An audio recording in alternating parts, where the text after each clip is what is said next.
Comme vous le savez, il y a de nombreuses théories sur les origines de la franc-maçonnerie. Certains auteurs les trouvent en Suède, en Chine, au Japon, remontent aux ouvriers de la tour de Babel, aux survivants du déluge, voire au paradis terrestre ou à la création de la Terre. On trouve de tout et de n'importe quoi.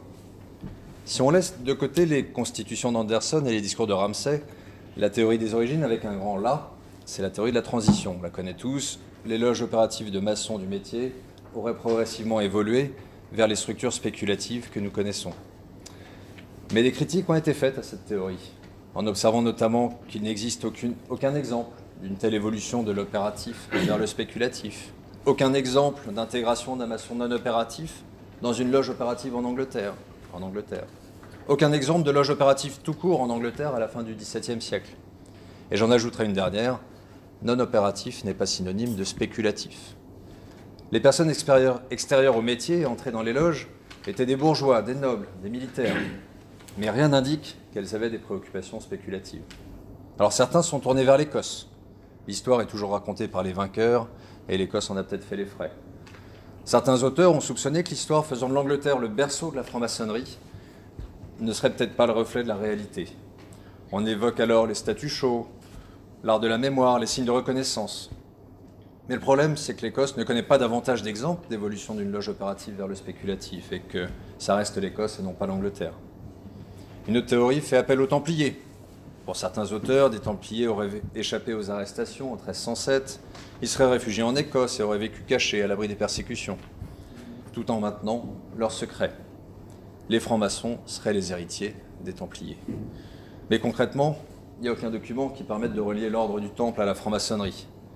Et affirmer que l'ésotérisme templier a fait un long voyage de Jérusalem à Paris, de Paris à Édimbourg et d'Édimbourg à Londres implique des déménagements successifs assez hypothétiques. Et puis une dernière théorie qui est assez en vogue, c'est la théorie de la Royal Society et l'entourage d'Isaac Newton. L'un de ses principaux assistants fut Desaguliers, grand maître de la Grande Loge de Londres, inspirateur des constitutions d'Anderson. Et c'est vrai qu'il y a au moins une vingtaine de maîtres de la Grande Loge de Londres qui étaient membres de la Royal Society. Le problème, c'est qu'au-delà des personnes, la Royal Society n'a rien produit de ressemblant à la franc-maçonnerie. Rien dans les travaux, les outils, la structure de la Royal Society ne peut être considéré comme à l'origine des rituels ou la symbolique maçonnique. Donc, quand on commence à creuser, on s'aperçoit qu'en réalité, il y a beaucoup de fausses certitudes sur les origines de la franc-maçonnerie et beaucoup de vraies questions. Alors ce soir, je vous propose non pas de vous apporter de nouvelles certitudes, parce que j'en ai aucune, ou j'en ai peu, mais d'ouvrir une nouvelle piste de réflexion, basée sur une hypothèse totalement délirante, totalement saugrenue. Elle est assez simple. La question c'est, et si la maçonnerie spéculative avait une origine spéculative, tout simplement? Au fil de mes lectures, j'ai eu une intuition, puis une conviction qui a fini par se dégager. Elle tient en une phrase, et je vais vous la résumer assez simplement. La franc-maçonnerie trouve peut-être sa source et ses origines dans un courant de pensée de la Renaissance, le néoplatonisme, qui est apparu au XVe siècle en Italie et qui a fait école en Angleterre au XVIe et au XVIIe siècle. En d'autres termes, des intellectuels anglais ont emprunté les codes et les outils de la maçonnerie opérative pour diffuser de manière subtile les conceptions néoplatoniciennes de l'époque. C'est une toute autre histoire de la genèse de la franc-maçonnerie que celle qu'on a l'habitude d'entendre. Alors cette histoire, elle débute à Florence, et non pas à Londres. Nous sommes en 1459, et non pas en 1717. Un concile se tient à Florence.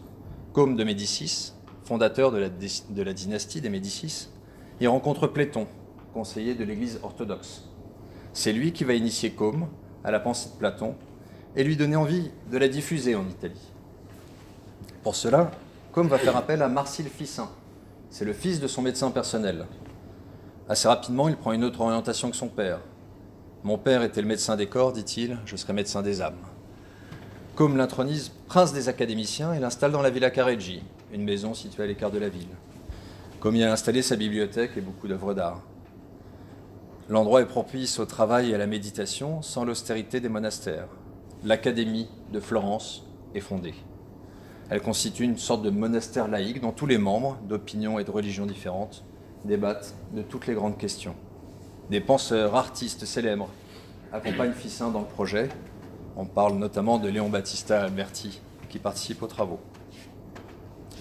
Éclairé par ses échanges avec Platon, Comte de Médicis souhaitait à l'origine surtout restaurer la tradition néoplatonicienne qui a été oubliée dans le monde occidental.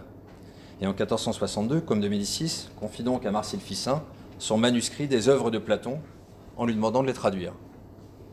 Mais son projet va changer, parce que l'année suivante, en 1463, Comte entre en possession d'un curieux manuscrit grec rapporté d'Orient par un moine. Il s'agit d'un exemplaire presque complet du Corpus Hermeticum attribué à Hermès Trismégiste.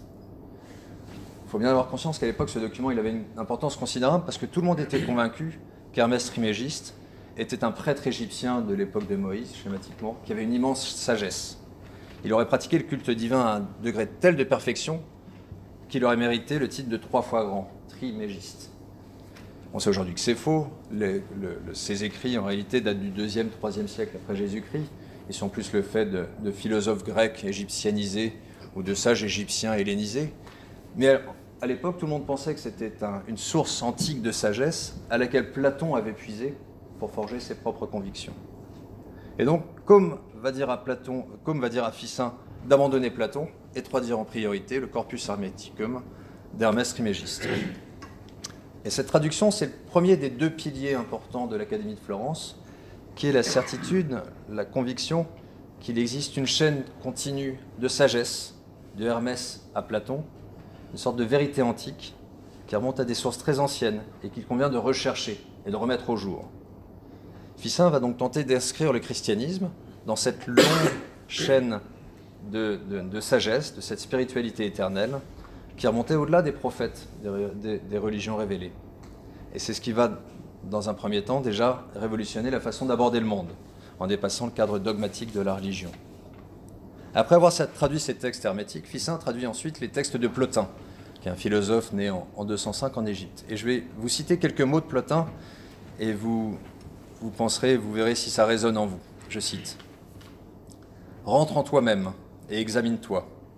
Si tu n'y trouves pas encore la beauté, fais comme l'artiste qui retranche, enlève, polit, épure, jusqu'à ce qu'il ait orné sa statue de tous les traits de la beauté. Retranche ainsi de ton âme tout ce qui est superflu, redresse ce qui n'est point droit. Purifie et illumine ce qui est ténébreux, et ne cesse pas de perfectionner ta statue jusqu'à ce que la vertu brille à tes yeux de sa divine lumière. Quand tu auras acquis cette perfection, que tu ne seras plus dans ton être tout entier qu'une lumière véritable, alors aie confiance en toi, parce que tu n'as plus besoin de guide. L'introspection, retrancher ce qui est superflu, polir et épurer, je ne vous fais pas de dessin, mais ça peut résonner en nous sur un certain nombre de sujets. Ficin va s'inscrire dans cette lignée, mais pousser le raisonnement encore plus loin, notamment sur la place de l'homme dans la création. Car si pour les néoplatoniciens de l'Antiquité, l'homme avait une place assez modeste dans la création, pour Ficin, l'homme va occuper une place toute différente. Pour lui, l'homme a une spécificité dans le monde créé par Dieu, sa place n'est pas figée. Marcille Ficin le dit dans des termes très explicites, je cite : « Par notre raison, nous sommes libres et déliés en quelque sorte. Nous prenons une direction à notre choix. » Pour lui, l'homme est libre de sculpter sa propre statue, de devenir soi. Et c'est le 2e pilier des travaux de l'Académie de Florence, la liberté de l'homme et sa capacité à se modeler soi-même. On va retrouver ces 2 piliers chez l'élève de Ficin, Pic de la Mirandole. C'est un personnage assez fascinant, à la trajectoire météorique au sens de brillante mais éphémère. Né en 1462, il est noble, a étudié le droit, la philosophie, la théologie, il parle plusieurs langues. Et en 1486, à 24 ans seulement, il a l'audace de publier 900 conclusions qui sont destinées à concilier philosophie et théologie, les grands prophètes et les grands penseurs. Il le soumet à la papauté, qui évidemment n'apprécie pas vraiment l'exercice. Il propose même de financer sur ses fonds propres un concile ou une grande conférence pour en parler. Après quelques tentatives de conciliation, le pape finit par publier une bulle de condamnation, je cite : « Nombre de ces conclusions, sous prétexte de philosophie naturelle, veulent favoriser des arts ennemis de la foi catholique et du genre humain. » On croirait lire les bulles qui condamneront quelques centaines d'années plus tard la franc-maçonnerie. Sur le fond, Pic de la Mirandole utilise la Kabbale, d'origine juive, et l'interprète pour en tirer la conclusion qu'elle confirme la vérité chrétienne. C'est dans ce sens-là qu'on considère que Pic de la Mirandole est le fondateur de la Kabbale chrétienne. Le cœur de sa démarche tient à l'accès à une philosophie naturelle, ancienne, impermanente, particulièrement bien incarnée par les mystères grecs et accessible aux initiés. Après ces conclusions, Pic de la Mirandole a écrit un plus petit opuscule qui est beaucoup plus agréable à lire, qui s'appelle « De la dignité de l'homme ». C'est ce texte qui passera surtout à la postérité. Je vous cite quelques mots. Quel est l'objectif de Dieu en créant l'homme? C'est que l'homme trouve lui-même sa place. Je cite. Dieu prit donc l'homme et l'ayant placé au milieu du monde, il lui adressa la parole en ces termes. Si nous ne t'avons donné, Adam, ni une place déterminée, ni un aspect qui te soit propre, ni aucun don particulier, c'est afin que la place, l'aspect, les dons que toi-même aurais souhaités, tu les aies et les possèdes selon ton vœu, à ton idée. Pour les autres, leur nature est tenue en bride par des lois que nous avons prescrites. Toi, aucune restriction ne te bride. C'est ton propre jugement auquel je t'ai confié qui te permettra de définir ta nature. Si je t'ai mis dans le monde en position intermédiaire, c'est pour que de là tu examines plus à ton aise tout ce qui se trouve dans le monde extérieur. Si nous ne t'avons fait ni céleste ni terrestre, ni mortel ni immortel, c'est que, afin d'ôter, pour ainsi dire, de pouvoir de te modeler et de te façonner toi-même, tu te donnes la forme qui aurait eu ta préférence. Tu pourras dégénérer en formes inférieures, qui sont bestiales. Tu pourras, par décision de ton esprit, te régénérer en formes supérieures, qui sont divines. Socrate avait popularisé la maxime « connais-toi toi-même ». Pic de la Mirandole va plus loin que l'introspection personnelle. Et il invite à se forger soi-même son propre être et à définir sa place dans la création. C'est ce que j'appelle le « transforme-toi toi-même ». Dante, un Florentin, en avait déjà posé les bases dans la Divine Comédie. Il écrivait « Je t'ai servi, à présent, nourris-toi par toi-même ». Et bien désormais, il s'agit de travailler sur sa propre pierre. C'est un nouvel homo faber, homme constructeur, qui apparaît avec Ficin et Pic de la Mirandole. Non pas en tant qu'homme capable de fabriquer des outils, mais en tant qu'homme capable de se fabriquer lui-même. C'est un tournant fondamental de la Renaissance, non pas dans le sens classique de l'humanisme, qui consiste à aller rechercher, qui consiste dans le renouveau de l'étude de l'Antiquité classique, mais dans le sens d'une nouvelle façon d'envisager l'homme dans sa relation au monde. Alors ensuite, Florence connaît une évolution dramatique, Savonarola arrive, prend le pouvoir, Florence devient totalement furieuse, Savonarola finit pendu ou décapité. Bref, l'histoire de l'Italie s'achève là. Alors vous allez me dire, c'est bien beau tout ça, mais c'est l'Italie du XVe siècle et c'est pas l'Angleterre du XVIIe au moment où la maçonnerie est arrivée. Certes, mais on s'aperçoit en creusant un peu que ce néoplatonisme de Florence a véritablement fait école en Angleterre et était très présent à l'époque. Et je vais vous citer quelques noms que vous connaissez déjà. John Colley, à la fin du XVe siècle, aumônier du roi Henri VIII, établi à Oxford, qui était un des correspondants les plus assidus de Marcille Ficin. Thomas More, qui a traduit en anglais la biographie de Pic de la Mirandole. Surtout en 1515, il publie un petit ouvrage qui s'appelle L'Utopie. Il y dénonce la situation de la société en Angleterre en décrivant par contraste une île éloignée dans laquelle le narrateur raconte avoir séjourné pendant 5 années. Et l'influence de Platon est partout dans son livre, qui se réfère au philosophe à de multiples reprises.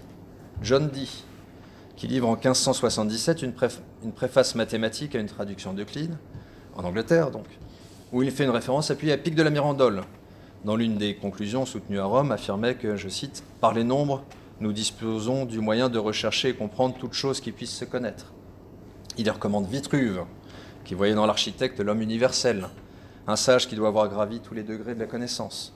Il s'appuie d'ailleurs non seulement sur Vitruvius le Romain, mais aussi sur Alberti le Florentin, montrant bien que c'est à travers Florence que Vitruve l'architecte a pénétré chez les intellectuels anglais. Giordano Bruno a séjourné à partir de 1583 à la cour d'Élisabeth en Angleterre. Il paraît de prime abord en rupture avec la tradition philosophique, mais on s'aperçoit, et quand on lit les spécialistes, que je ne suis pas, qu'en réalité, il avait la volonté de sauvegarder l'essentiel de l'intuition néoplatonicienne. Et d'ailleurs, ses discours étaient à tel point inspirés de Ficin que ses détracteurs à l'époque l'accusaient de faire du plagiat de Ficin parce que c'était des copiés, pas des copier-coller à l'époque, mais c'était des copies mot à mot des ouvrages de Ficin. Donc il y a une grande dimension florentine chez Giordano Bruno. Et il y a aussi l'art de la mémoire dont certains d'entre vous ont probablement entendu parler. Giordano Bruno a écrit un traité sur l'art de la mémoire à la sauce néoplatonicienne à l'époque où il était en Angleterre. Son principal adepte, que lui-même a intronisé comme son suiveur, c'était Alexander Dixon. Alexander Dixon, qui fréquenta la cour écossaise à la même époque que William Shaw. Les spécialistes considèrent que c'est grâce ou à travers Dixon, que l'art de la mémoire est arrivé dans les statuts chauds de 1599. Un autre contemporain de Bruno, Francis Bacon, titre de son œuvre la plus marquante, La Nouvelle Atlantide, et évidemment une référence à Platon qui en parle dans le Critias. Quelques mots. Cette nouvelle décrit une île isolée, découverte par un explorateur parti du Pérou. Il raconte son histoire, notamment qu'elle fut dirigée 1900 ans avant par un prince qui s'appelait Salomon.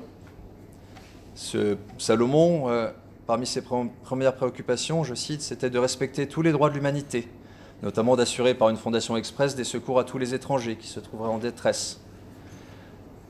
Cette maison de Salomon, les membres s'obligeaient à garder le plus rigoureux secret sur toutes les vérités qui étaient discutées. Et parmi bien d'autres clins d'œil qui nous parlent, le narrateur raconte qu'il a fait la connaissance, je cite, avec un marchand de cette ville, appelé Joabin, liaison qui devient ensuite très riche. Joabin était un juif circoncis qui vivait librement puisque ses habitants, je cite encore, laissaient une entière liberté par rapport à la religion. À la même époque, Robert Flood, qui était un adepte du Rose-Croix, ou de ce qui était présenté comme Rose-Croix, convaincu également de l'existence d'une tradition immémoriale, il écrivait, il considérait que quelques grands sages qui ont, je cite, franchi les portes du temple de la sagesse sont les dépositaires de la connaissance, les véritables Rose-Croix. Il place le Christ au cœur de sa pensée, teintée d'alchimie. Je cite, « Le Christ habitant l'homme, il le pénètre tout entier, et chaque homme est ainsi une pierre vivante de ce roc spirituel, les paroles s'appliquant ainsi à l'humanité en général. C'est ainsi que se construira le temple, dont ceux de Moïse et de Salomon furent les figures. Quand le temple sera consacré, ces pierres mortes deviendront vivantes, le métal impur sera transmuté en or fin, et l'homme recouvrera son état primitif d'innocence et de perfection. » La respectable loge Quatuor Coronati, que vous connaissez sans aucun doute, s'est interrogée sur l'appartenance de Robert Flood à la franc-maçonnerie. Certains auteurs considèrent même qu'il en fut un des premiers grands maîtres. Et ensuite, et je finirai pour ces références à quelques auteurs anglais, il y a ce qu'on appelle, ce qui est assez peu connu, mais ceux qu'on appelle les platoniciens de Cambridge. C'est un groupe de penseurs qui existait à la fin du XVIIe siècle, pas réellement une école, mais un ensemble d'amis, de connaissances qui partageaient les mêmes vues. Ils n'ont pas de doctrine unique et homogène, mais ils se fondent tous sur le néoplatonisme et se rejoignent sur la critique de l'intolérance religieuse. Leur tolérance les fera d'ailleurs qualifier de l'attitude même, et l'attitudinaire dont on a parlé il y a 4 mois, si je me souviens bien. Ils défendent la liberté de l'homme, regardent le platonisme comme le meilleur rempart contre le fatalisme et le matérialisme. Le cœur de leur doctrine, faisant écho à l'Académie de Florence, c'est la conciliation de la foi et de la raison, de la spiritualité et de la science qui est en train de naître.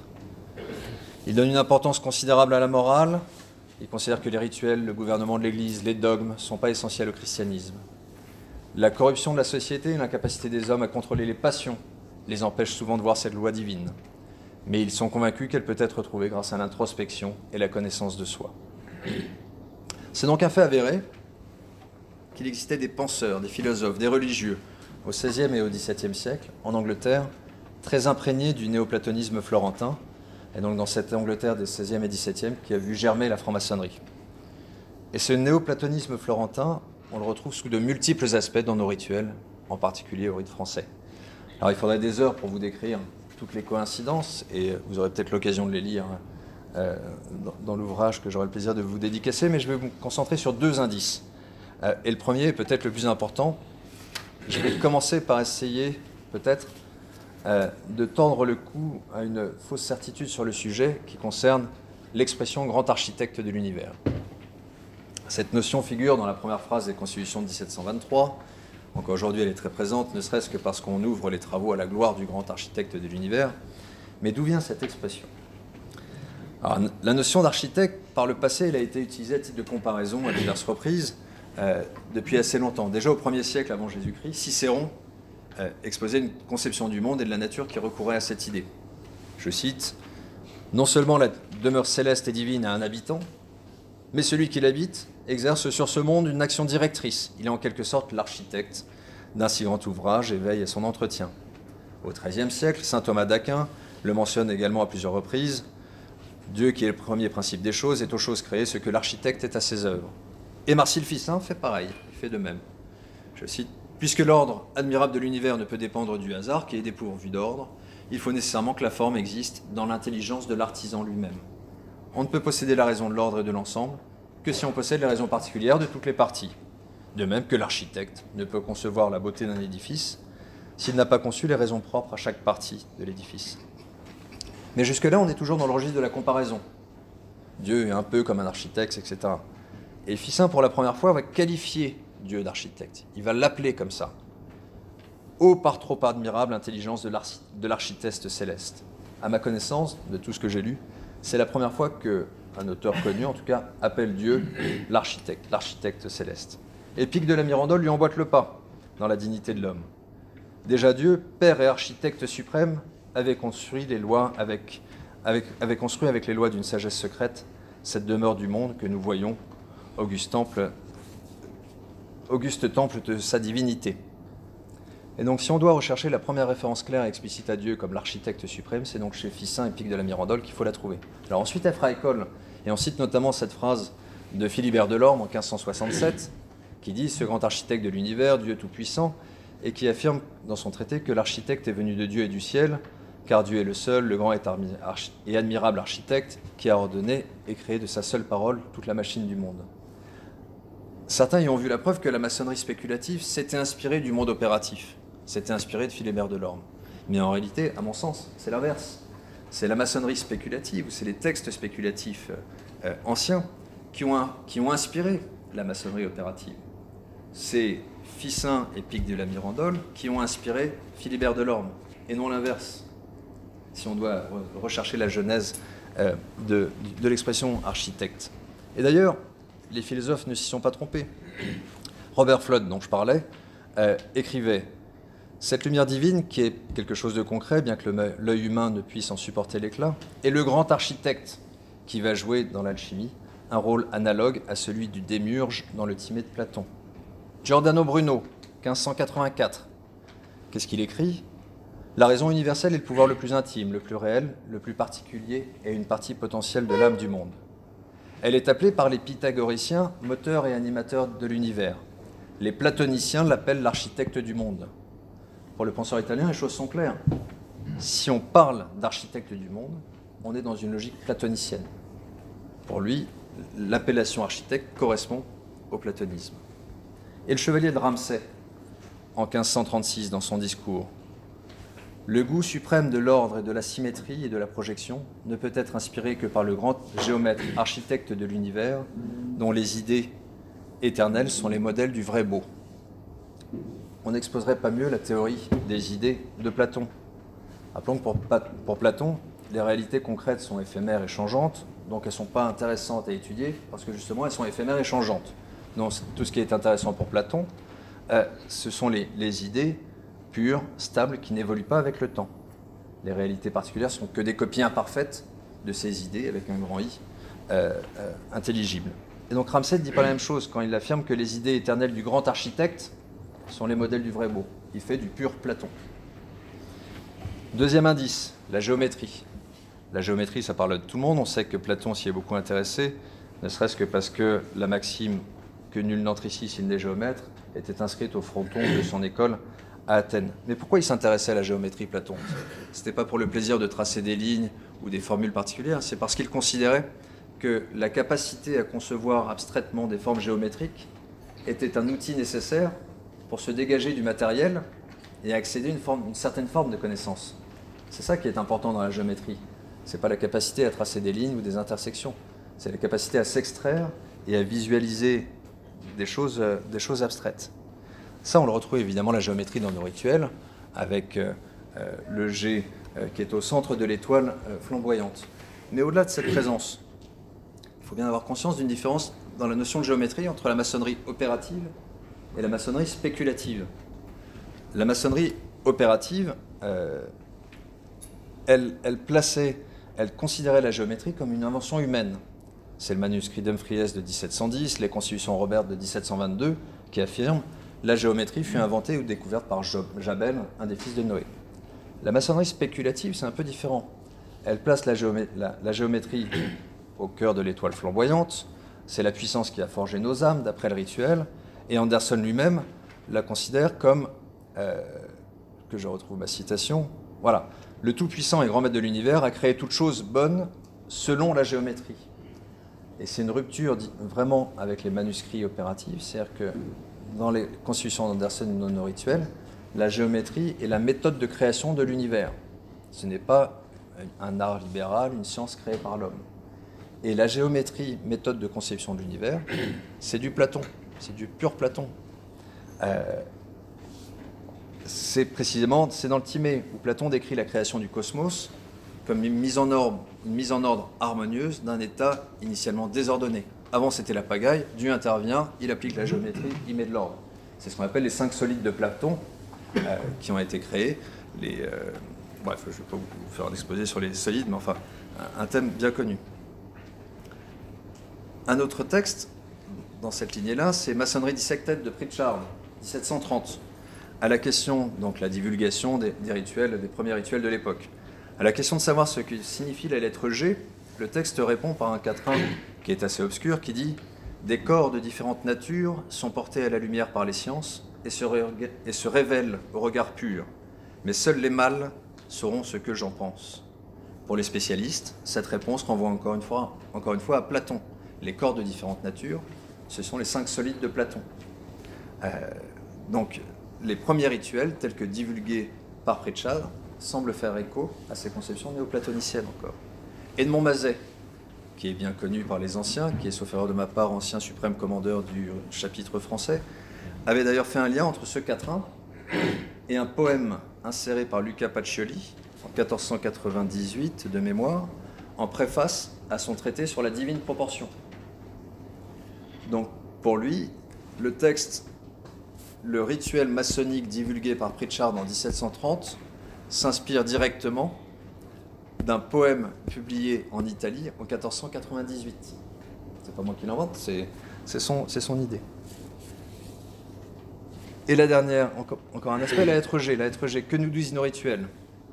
La seconde idée que cette planète nous présente, c'est la géométrie. Cette science a pour base essentielle l'application de la propriété des nombres aux dimensions des corps, et surtout au triangle auquel se rapportent presque toutes leurs figures. Surtout au triangle auquel se rapportent presque toutes leurs figures. Ça, c'est la lettre G. Eh bien, de manière assez surprenante, ça aussi, c'est quasiment du Platon dans le texte. Je cite le Timée. Toute face plane limitée par des droites est issue de triangles. Mais encore, les 4 genres de corps, vous savez, les solides dont j'ai parlé, qui sont le feu, la terre, l'air, etc., etc., les 4 genres de corps nous avaient tous bien semblé naître les uns des autres, mais c'était là une apparence trompeuse. En effet, des triangles que nous avons choisis, les triangles rectangles, proviennent les 4 genres de corps. Le sens de la référence au triangle dans nos rituels est assez difficile à trouver. Souvent, quand on entend des planches sur le sujet, on dévie sur la Trinité, le nombre 3, etc., etc. Mais l'expression et l'affirmation « presque toutes les figures se rapportent au triangle », elle ne prend de sens que si, encore une fois, on va chercher dans Platon pour trouver la référence. Et puis une dernière pour le plaisir. Timée, toujours dans ses développements sur la création du monde. Voilà ce qu'il affirme. 2 éléments ne peuvent seuls former une conception qui soit belle sans l'intervention d'un troisième. Il faut en effet entre les deux un lien qui les réunisse. Tout franc-maçon élevé au grade de maître ne peut que faire immédiatement le lien avec une phrase prononcée lors de la cérémonie de réception au 3e grade, un moment clé de la cérémonie où le vénérable s'adresse à ses 2 surveillants. « Ne savez-vous pas que vous ne pouvez rien sans moi et que nous pouvons tout à nous 3 ?» Là encore, c'est quasiment du Platon dans le texte. Et on parlait de l'art de la mémoire tout à l'heure. En fait, toute cette cérémonie de réception au 3e grade et tous nos rituels successifs, en fait, sont des transcriptions du néoplatonisme, mis en musique, mis en scène, avec des lieux, des personnages, des actions, pour véhiculer justement toutes ces conceptions néoplatoniciennes. Alors, j'aurais pu vous parler de beaucoup d'autres traces du platonisme, donc les 2 piliers dont je vous ai parlé, la conviction d'une sagesse ancienne, la liberté de l'homme, parce qu'il faut bien avoir conscience que la liberté de l'homme, la capacité de se forger soi-même, nous la tirons de Pic de la Mirandole et de Ficin. Je pourrais vous parler du principe d'un enseignement initiatique qui figurait déjà chez Platon. On a parlé de l'art de la mémoire, on a parlé du temple de Salomon, de Joaben, le terme gibelin, que vous connaissez tous. Gibelin, l'explication du mont Gibel est assez peu convaincante, puisque concrètement c'est l'Etna, et je ne pense pas que les rituels en aient parlé, mais Gibelin, le hasard fait bien les choses, c'était le nom d'un parti politique à Florence, pendant très longtemps, Dante notamment. Le meurtre dans un lieu sacré. Le frère de Laurent de Médicis a été assassiné dans une église, au pied de l'autel. L'histoire des Médicis. Les constitutions d'Anderson, en 1739, ont intégré dans les constitutions l'histoire des Médicis, avec une référence à l'Académie de Florence. Curieux hasard.